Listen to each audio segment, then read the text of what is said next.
Berita selanjutnya Mahabarakan, pemerintah Kota Banjarmasin melalui Dinas Koperasi Usaha Mikro Wan Tenaga Kerja Banjarmasin menggelar workshop bersama seluruh pengusaha di Banjarmasin, beisukan Kamis 12 Maret 2020. Workshop yang dilaksanakan di Aula Balai Kota Banjarmasin ini sebagai upaya fasilitasi pengembangan bagi usaha mikro kecil menengah di Kota Seribu Sungai.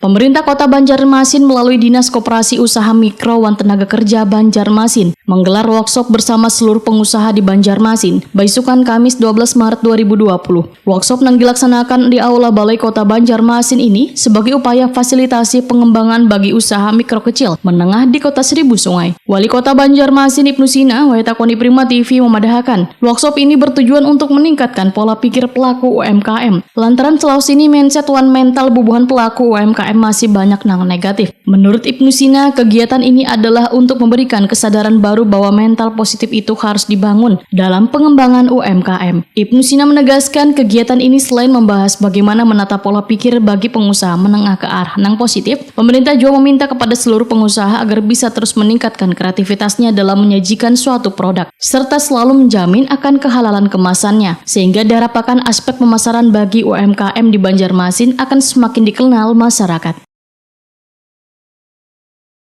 Ya, memang tadi kita melaksanakan juga workshop untuk pengembangan usaha mikro dan juga menengah Kota Banjarmasin.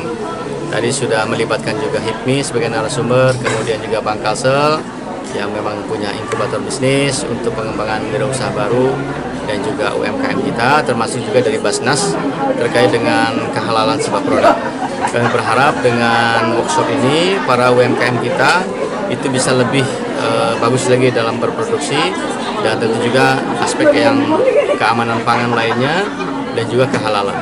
Dan mudah-mudahan perbaikan dari aspek packaging, aspek permodalan, kemudian juga pemasaran menjadi prioritas untuk dikembangkan bagi wirausaha baru kita, terutama yang sudah punya produk terkait dengan kuliner, souvenir, kriya, sesirangan, wastra Nusantara, lain-lain sebagainya.